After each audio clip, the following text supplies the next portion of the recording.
नमस्कार, देवभूमि समाचार में आप सभी का स्वागत है। मैं आपके साथ दिव्या पांडे। बुलेटिन की शुरुआत करेंगे। उत्तराखंड के मुख्यमंत्री पुष्कर सिंह धामी ने आज हरिद्वार दौरा किया है, तो वहीं इस दौरान कांवड़ मेले की तैयारियों का जायजा भी लिया है। वहीं आपको बता दें कि हेलीपैड पहुंचने पर बीजेपी नेताओं ने सीएम धामी का जोरदार स्वागत किया। वहीं इस दौरे के साथ सीएम ने सीसीआर टावर में अधिकारियों के साथ समीक्षा बैठक की। आपको बता दें कि आगामी कांवड़ मेला 2025 की तैयारियों पर चर्चा को लेकर सफाई, स्वास्थ्य, लाइट, शौचालय जैसी व्यवस्थाओं का भी फीडबैक लिया गया है। तो बता दें आपको, सीएम धामी ने आज हरिद्वार का दौरा किया है। वहीं कांवड़ मेले की तैयारियों का जायजा भी सीएम धामी ने लिया है। जहां बीजेपी नेताओं ने सीएम धामी का स्वागत किया।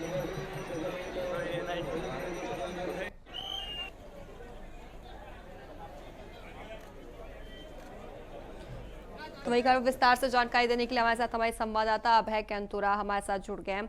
अभय, सीएम धामी आज हरिद्वार के दौरे पर हैं, क्या कुछ खास देखने को मिल रहा है? बिल्कुल, मुख्यमंत्री पुष्कर सिंह धामी ये कह सकते हैं कब से कुछ देर में जो हरिद्वार में जो सीसीआर है वहां पर कांवड़ मेले की एक अहम समीक्षा बैठक लेने जा रहे हैं। आज ये कह सकते हैं कि मुख्यमंत्री पुष्कर सिंह धामी का जो हरिद्वार दौरा है ये आगामी कांवड़ यात्रा को लेकर बड़ा महत्वपूर्ण दौरा यहाँ पर कहा जा सकता है, क्योंकि कांवड़ यात्रा के दौरान जो यहाँ पर लाखों की संख्या में कांवड़ श्रद्धालु यहाँ पर पहुँचते हैं, उनका स्वागत किस प्रकार से किया जा सकता है, कांवड़ यात्रियों को किस प्रकार से बेहतर सुविधाएं यहाँ पर दी जा सकती है ताकि उनकी ये जो यात्रा है वो सफल यहाँ पर हो सके। और इसके अलावा जो यात्रा में जो परेशानियां वहाँ पर आती है उसको किस प्रकार से सबसे दूर वहां पर किया जा सकता है, किस प्रकार से घाटों पर व्यवस्थाएं वहां पर हो सकती है और क्या कुछ उनके लिए जिस प्रकार से जो धर्म का माहौल, आस्था का जो माहौल वहां पर बनना चाहिए वो किस प्रकार से बनाया जा सकता है, उन सब चीज़ों को लेकर एक समीक्षा बैठक अभी यहाँ पर मुख्यमंत्री पुष्कर सिंह धामी हरिद्वार में करने वाले हैं। सबसे बड़ी बात है कि हरिद्वार में चाहे वो कुंभ मेला प्रशासन हो या हरिद्वार का जिला प्रशासन हो, उसके सभी आला अधिकारी वहाँ पर मौजूद रहेंगे, शासन के भी आला अधिकारी वहाँ पर मौजूद रहेंगे, क्योंकि कांवड़ यात्रा ये कह सकते हैं कि कई राज्यों से होती हुई उत्तराखंड में यहाँ पर पहुँचती है, चाहे उत्तर प्रदेश से आती हो, हरियाणा से आते हो, राजस्थान से आते हो या फिर दूसरे जो राज्यों से यहाँ पर कांवड़ श्रद्धालु यहाँ पर पहुँचते हैं, वो यहाँ पर जैसे ही आएंगे तो उनके लिए किस प्रकार से बेहतर प्रबंध यहाँ पर दिया जा सकता है, उनका जो यात्रा मार्ग है उस मार्ग को कैसे और बेहतर बनाया जा सकता है, कैसे वहाँ पर सुविधाएं दी जा सकती है, जो दूसरे इस यात्रा मार्ग की वजह से जो दूसरा जो ट्रैफिक होगा उसको किन रास्तों से डाइवर्ट किया जा सकता है, कैसे उस ट्रैफिक को भी निर्बाध रूप से संचालित किया जा सकता है, उन सब चीज़ों की बारीकी से समीक्षा करने का काम यहाँ पर किया जाएगा। ये कह सकते हैं कि कांवड़ यात्रा को लेकर पहले भी मुख्यमंत्री पुष्कर सिंह धामी कई बार बैठक यहाँ पर करते नजर आए और ये कह सकते हैं कि उससे पूर्व में भी मुख्यमंत्री पुष्कर सिंह धामी की तरफ से कांवड़ यात्रा के लिए स्पेशली आदेश यहाँ पर दिया गया था कि जो कांवड़ यात्रा पर जो होटल्स, ढाबे या फिर जो दूसरे ऐसे रेस्टोरेंट हैं जहाँ पर खाने की चीज़ें उपलब्ध होती है, कांवड़ यात्रा से वहाँ पर गुजरते हैं, वहाँ पर उन लोगों को अपना रजिस्ट्रेशन नंबर या फिर जिसके नाम पर लाइसेंस है उन सब चीज़ों को रखना बहुत ज़रूरी वहाँ पर होगा। उसके लिए मैंडेटरी वहाँ पर दे दी गई थी, जिला प्रशासन उस दिशा में काम वहाँ पर कर रहा है। तो इन सब चीज़ों को लेकर ताकि जो कांवड़ यात्रा की जो भव्यता, दिव्यता है, जो उसकी सुचिता है वो बरकरार रह सके, उसको लेकर यहाँ पर आज दिशा निर्देश देने का काम मुख्यमंत्री की तरफ से किया जाएगा। जी बिल्कुल। अब सीएम धामी अधिकारियों के साथ थोड़ी देर में बैठक भी करने वाले हैं। अधिकारियों को क्या कुछ निर्देश दिए जा सकते हैं बैठक में? देखिए, सबसे बड़ी बात है कि कांवड़ यात्रा में किसी भी प्रकार से शुचिता भंग ना हो, इस कांवड़ यात्रा की जो शुचिता है वो बनी रह सके, उसके लिए जिला प्रशासन किस रूप में काम कर रहा है उस प्लानिंग को समझने का काम आज मुख्यमंत्री की तरफ से यहाँ पर किया जाएगा। पुलिस प्रशासन और जिला प्रशासन ने जो तैयारियां अब तक की है वो तैयारियां क्या है, उन तैयारियों को जानने का काम यहाँ पर किया जाएगा। 10 तारीख से जब कांवड़ यात्रा प्रारंभ होगी तो फिर उस दौरान किस प्रकार से ये जो प्लानिंग इस समय की गई है वो प्लानिंग धरातल पर उतरती हुई नजर आएगी, किन अधिकारियों की ड्यूटी वहां पर रहेगी, कौन उन सब चीज़ों को मॉनिटरिंग वहां पर करेगा, किस प्रकार से जो व्यवस्थाएं वहां पर है भीड़ न जुट पाए या घाटों पर भी साफ सफाई पूरी तरीके से वहां पर रह सके, उन सब चीज़ों को लेकर किस प्रकार से वहां पर काम किया जाना है उसको जानने का काम आज मुख्यमंत्री की तरफ से किया जाएगा। मुख्यमंत्री दिशा निर्देश भी यहाँ पर देंगे, अपने जो जिला प्रशासन के जो अधिकारी हैं या फिर शासन के जो अधिकारी इस मीटिंग में मौजूद होंगे उनको भी दिशा निर्देश देने का काम यहाँ पर किया जाएगा कि कांवड़ यात्रा की शुचिता भंग ना हो, कांवड़ यात्रा की जो दिव्यता और भव्यता वो बनी रह सके, इसका जो धार्मिक महत्व है वो बरकरार रह सके, उसके लिए जो जिला प्रशासन को जो जरूरी कदम है उसको उठाने का काम वहाँ पर किया जा सके। जो यात्रा मार्गों पर जो बेहतर प्रबंध किए जा सकते हैं उसको किस प्रकार से वहाँ पर देने का काम जिला प्रशासन की तरफ से किया जा सकता है, उन सब चीज़ों को लेकर दिशा निर्देश देने का काम वहाँ पर मुख्यमंत्री की तरफ से किया जाएगा। तो कह सकते हैं कि महत्वपूर्ण बैठक है, क्योंकि इस कांवड़ यात्रा पर सिर्फ अकेले उत्तराखंड नहीं बल्कि देश के विभिन्न राज्यों से लाखों की संख्या में कांवड़ यहाँ पर श्रद्धालु यहाँ पर पहुँचते हैं, जिनकी संख्या 4 से 5 करोड़ के करीब यहाँ पर हो सकती है। तो एक अंदाजन जिस तरीके से भीड़ या जिस तरीके से लाखों करोड़ों की संख्या में कांवड़ यात्री यहाँ पर पहुँचेंगे, उसको किस प्रकार से आने वाले दिनों में मैनेज किया जा सकता है, उनको बेहतर प्रबंध दिए जा सकते हैं, उसको लेकर बैठक है और इस पर जरूरी दिशा निर्देश देने का काम मुख्यमंत्री की तरफ से किया जाएगा। जी बिल्कुल, अब आप हमारे साथ बने रहिए, आगे मैं आपसे जानकारी लेंगे। तो बता दें आपको, बीजेपी नेताओं ने सीएम धामी का स्वागत किया गया। हरिद्वार दौरे पर सीएम पुष्कर सिंह धामी पहुंचे। थोड़ा सा धन्यवाद।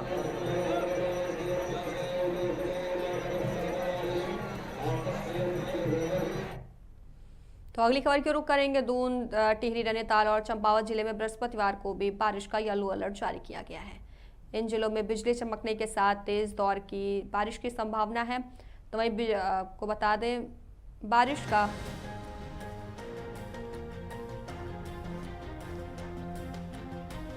तो वहीं मौसम विभाग की ओर से जारी पूर्वानुमान के मुताबिक येलो अलर्ट वाले चारों जिलों के अधिकांश हिस्सों में बारिश के कई दौर देखने को मिल सकते हैं।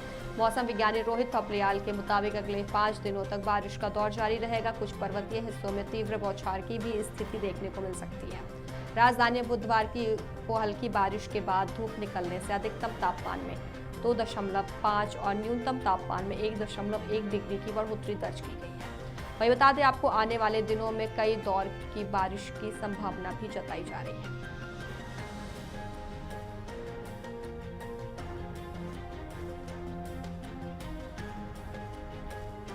तो वहीं लगातार हमारे साथ हमारे संवाददाता अभय कैंतुरा देहरादून से हमारे साथ बने हुए हैं।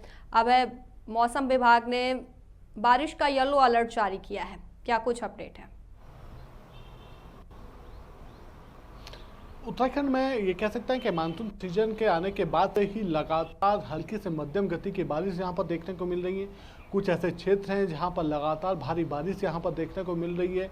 मौसम विभाग का रोजाना जो पूर्वानुमान यहाँ पर आ रहा है, तो उत्तराखंड के ये कह सकते हैं कि 3 से 4 ऐसे जनपद हैं जहाँ पर रोजाना भारी बारिश यहाँ पर देखने की चेतावनी या भारी बारिश की संभावना मौसम विभाग की तरफ से यहाँ पर जताई गई। अभी भी ये कह सकते हैं कि देहरादून, चंपावत, बागेश्वर या नैनीताल जनपदों के लिए एक चेतावनी यहाँ पर दी गई है। भारी से बहुत भारी बारिश की संभावना यहाँ पर जताई गई है। और जो मौसम विभाग का पूर्वानुमान है उसके अनुरूप कह सकते हैं कि सुबह से ही देहरादून या देहरादून के आसपास के जो क्षेत्रों का जो मौसम है वो इस समय बदलता हुआ नजर आ रहा है। घने काले बादल इस समय आसमान पर छाए हैं और कभी भी तेज बारिश होने की जो आशंका है वो यहाँ पर सच साबित हो सकती है।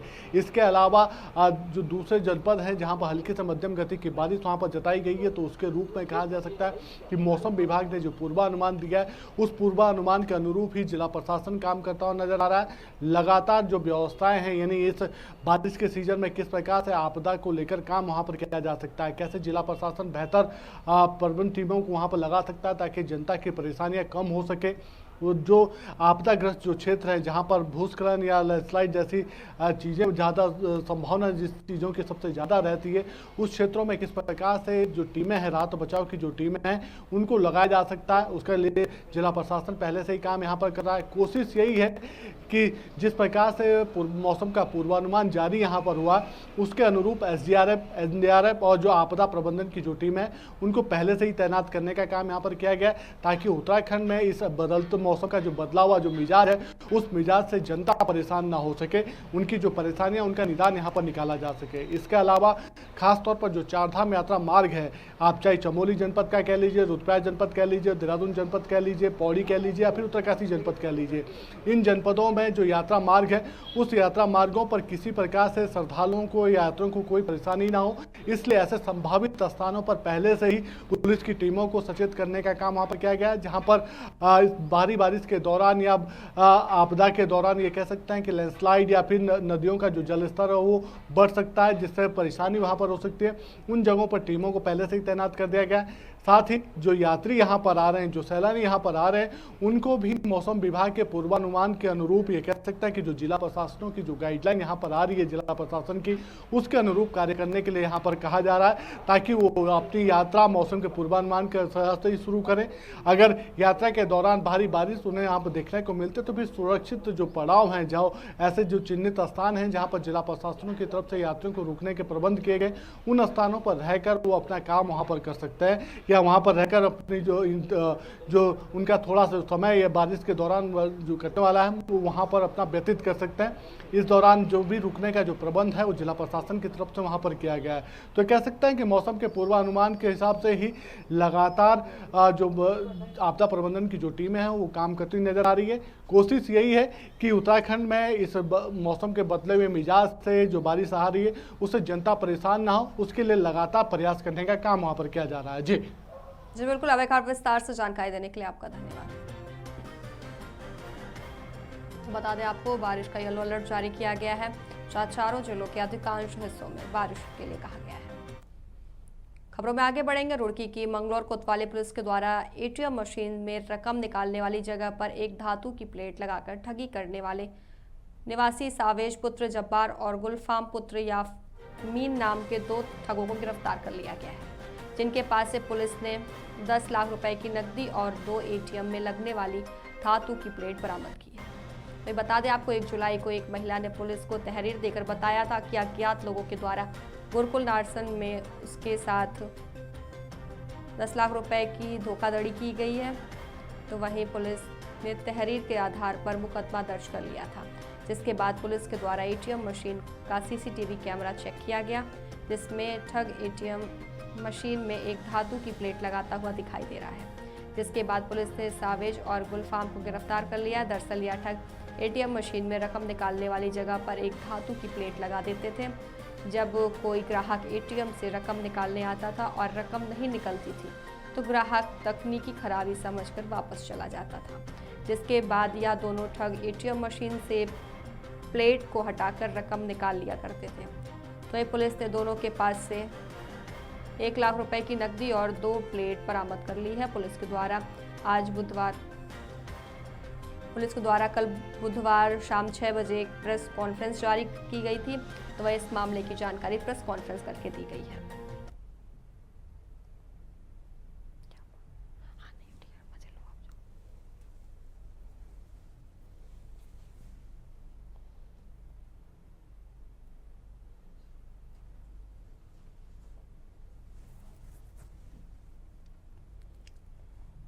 तो खबरों में आगे बढ़ेंगे। उत्तराखंड में पंचायत चुनाव को लेकर इन दिनों सरगर्मियां तेज है। 2 जुलाई से नामांकन की प्रक्रिया शुरू हो चुकी है, तो वहीं प्रदेश में त्रिस्तरीय चुनाव को लेकर सदस्यों का निर्वाचन की प्रक्रिया भी नामांकन प्रक्रिया के साथ शुरू हो चुकी है। बता दें आपको, इस दौरान उत्तराखंड में बीजेपी ने अपने नए प्रदेश अध्यक्ष के रूप में महेंद्र भट्ट को नई जिम्मेदारी दी गई है।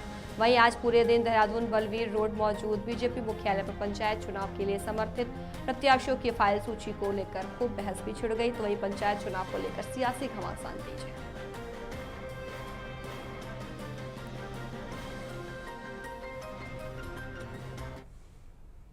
खबरों में आगे बढ़ेंगे। उत्तराखंड में पंचायत चुनाव की नामांकन प्रक्रिया शुरू हो चुकी है। बता दें आपको, जहां 5 जुलाई तक नामांकन होंगे, वहीं 7 जुलाई से 9 जुलाई तक नामांकन पत्रों की जांच की जाएगी। आपको बता दें कि पंचायत चुनाव के लिए नामांकन के पहले दिन प्रधान पदों पर हुए भारी संख्या में नामांकन किए गए। इस दौरान पहले दिन प्रधान पदों पर 1327 उम्मीदवारों ने नामांकन किए हैं, तो वहीं दूसरी ओर सदस्य ग्राम पंचायत के लिए 264 उम्मीदवारों ने नामांकन दर्ज कर दिए हैं।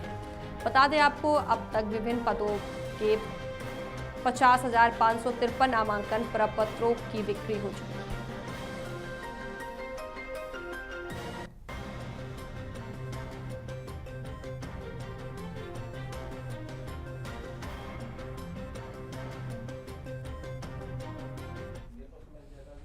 तो ये खबर देहरादून से है, जहां मुख्य सचिव आनंद वर्धन ने कुंभ मेले की तैयारियों के संबंध में संबंधित अधिकारियों के साथ बैठक की है।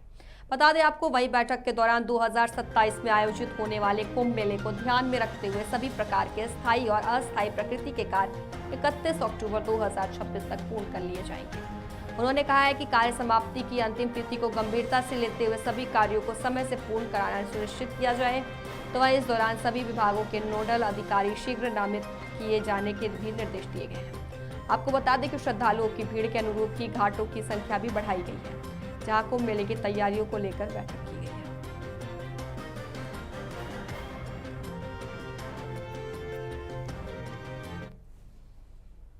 अगली खबर की रुख करेंगे। खबर राजधानी देहरादून से है, जहां राज्य सरकार नियोजन की चुनौती पर अभी से पूरी सक्रियता से कार्य कर रही है। बता दें आपको, सीएम का कहना है कि शहर की ट्रैफिक समस्या और भविष्य की जरूरत को देखते हुए 26 kilometre Rispana Bindal elevated road के लिए केंद्र से अनुरोध किया गया है। साथ ही बताया गया है कि पर्यटकों की बढ़ती संख्या को देखते हुए फ्लोटिंग पॉपुलेशन हेतु सुविधाओं की व्यवस्था के लिए नीति आयोग से विशेष ग्रांट का आग्रह किया गया है। जहां आपको बता दें कि सीएम धामी ने मुख्यमंत्री आवास में फोटोग्राफर भूपेश भारती की coffee table book aerial vistas of Uttarakhand का विमोचन किया है। वहीं राज्य सरकार नियोजन की चुनौती पर बता दें आपको, सक्रिय एलिवेटेड रोड के लिए केंद्र से अनुरोध, नीति आयोग से विशेष ग्रांट का आग्रह किया गया है।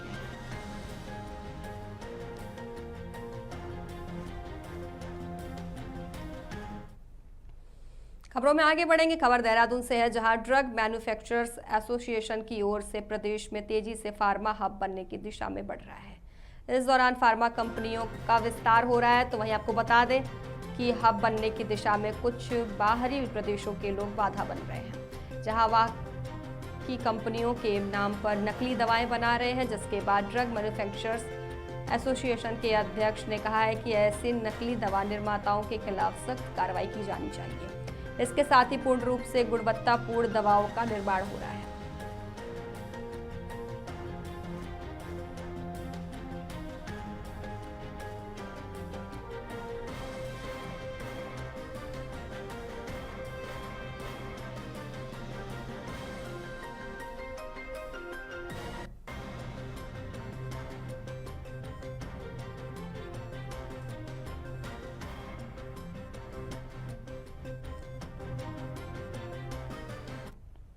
ये आम जन को, जितने भी लोग हैं, आप हैं, हम हैं या आम पब्लिक है, सबको अवेयर होना पड़ेगा कि आपके आसपास क्या कोई संदिग्ध गतिविधि आसपास हो रही है। भाई जहाँ पे दवाइयाँ, फैक्ट्रियों का कोई काम नहीं है, फैक्ट्रियाँ नहीं है, घरों में लोगों ने मशीनें लगा दी, घरों में मशीनें आ तो रही हैं ना। अगर आ रही है, जो देख रहा है कम से कम वो पब्लिक इंटरेस्ट में पुलिस को, हमें, आपको, किसी को तो इन्फॉर्म करे, डिपार्टमेंट को। अगर उसे ये नहीं पता कि भाई यहाँ फार्मा की लग रही है, एटलीस्ट पुलिस वालों को बता दे, या जैसे आप लोग हैं आपको बता दें, उसे पता चल जाए कि भाई यहाँ पे नकली का काम हो रहा है। फैक्ट्रियों में कहीं पे नकली का काम, तो आज तक भी जितने भी नकली के केस यहाँ पे मिले हैं, एक भी लाइसेंस होल्डर उसके में इन्वॉल्व नहीं रहा। सिलाकुई में मैक्सिमम 55 फैक्ट्रीज हैं। One of the best factories India में सिलाकुई में है। 55 फैक्ट्री में से पहले 4 साल में ही 2007 तक की सारी फैक्ट्रियाँ WHO GMP करा चुके थे हम। ये सारी जो चक्कर जो आ रहा है, ये कुछ फैक्ट्रियाँ गंदगी करके, 1-2 फैक्ट्री के चक्कर में ये गंदगियाँ आती है। सिलाकुई में वही, और मेन बार वाली यूनिट का नाम सिलाकुई का आया। एक जैसे कूपर फार्मा का जो हमने क्लियर किया, नाम कूपर फार्मा का और सिलाकुई का लिखा हुआ है, और वो कंपनी आगरा में माल बना रही है, हमारे नाम से बना रही है। बिहार में था एक, आगरा में दूसरी थी, वो बिहार में माल बना रही है। तो हमारा कहने का मतलब है कि छोटी छोटी बातों में अननेसेसरी सिलाकुई को और उत्तराखंड की इंडस्ट्री को बदनाम किया जा रहा है। तो फिलहाल देवभूमि समाचार में अभी बस इतना ही। बने रहे इंडिया वॉइस के साथ। नमस्कार।